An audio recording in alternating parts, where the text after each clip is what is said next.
This is a tough class to teach, as you know. It's a tough subject, particularly now. People's nerves are on edge. People's sensibilities are frayed. Everybody wants a fair picture, and so on and so forth. I don't know. Stop a moment. I got this thing that isn't here. Could you go up to the office and get around 10 more of these run off? Because we're short of them, okay? Thanks a lot. So, everybody's nerves are on edge, frayed, everyone wants a fair picture. I don't know if anyone can give a fair picture of anything, particularly so much in the news now. Let's say the more passionate people, I don't like the word extremist, the more passionate people have one picture, the more modern people have another picture, the more observant picture have a third, people have a third picture, outsiders have a fourth picture. We even get people in government speaking for Muslims. Oh, Islam isn't really like this, Islam isn't really like that. That's nonsense. What do they know what Islam is? How can they speak for Islam? Nobody can speak for Islam. Probably not even Muslims themselves can speak for Islam because there's so many different varieties anyway. But anyway, only a Muslim can really tell you what Islam is. And if, I mean, not that we can in the class describe Islamic culture for you, which is what we're going to do. I mean, we don't have to be Muslim to study Islam. But they can only tell you what they think the practice of Islam is. We can't tell you that is the practice of Islam. In finality, we can just say that. Some people have said it's this, some people have said it's that. This is what the classical scholars have said. This is what other people have said, but we can't say that is it. Only the practicing person can say that is it, and that may not be true for someone else. Again, a lot depends on how modern you are. How much you're influenced by Western civilization, whether you still are in the medieval world,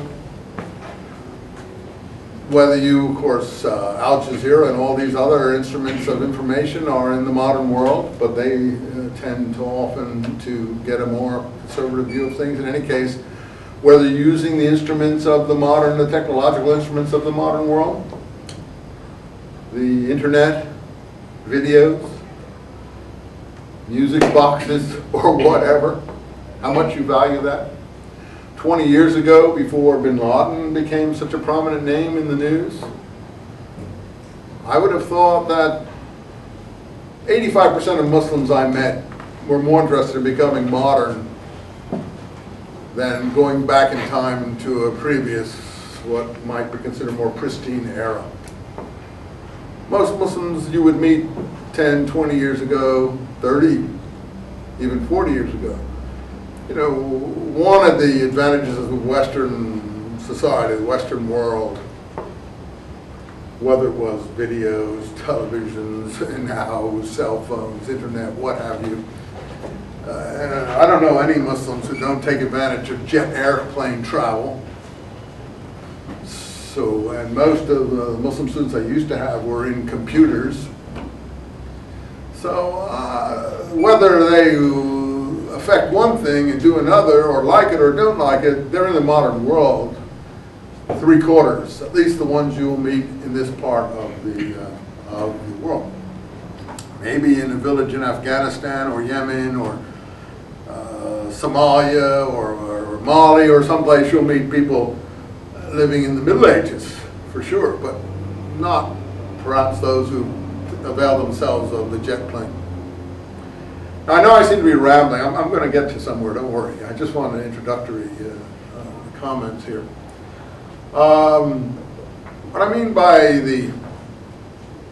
I think that the turning point, I watched it in my existence, because, you know, I've got gray hair now, so I'm in my 60s. And when I was your age, I was in Paris in the Algerian struggle with the French. I knew exactly what was going on with the FLN and the French and so on. Everybody in the streets in Paris were carrying machine guns. You couldn't, the police stations all had concrete bunkers in front of them. It was a very tough time. And Watch the middle there. Don't go near that thing. So don't, everybody in Paris was very well aware in those days, in the 50s and 60s, what tensions were about and so on. Don't go down the middle here, okay? Go over to that side. But I think the turning point was the jet plane. Most people don't realize that. Because you guys all assume jet planes are normal. Well, I saw the jet planes come in. I can tell you exactly the date jet planes came in. Because I had a girlfriend in Paris, and we'd always come over on boats and things like that, or propeller planes like Constellations that took about 18 hours to get anywhere. And suddenly her father heard that I was there with her in Paris, and he came over on a jet to get her away from me. So I know exactly when the jet planes came in and how easy it made lots of different things. Don't go down the middle here. I'm trying to pull that up. No, don't go down the middle. Don't. Over here. So, I mean, I know from personal experience when jet planes were available to people and how it changed experience. And that was between 1959 and 1961. That's when the jet plane came in. And that's when it became possible for people to go to faraway places easily and quickly.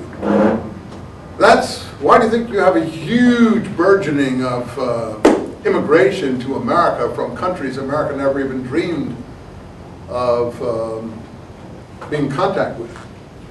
Places like Nigeria, Ethiopia, Somalia, all across the Middle East, India, Far East. Of course, the Chinese did come, but they came in a worker situation.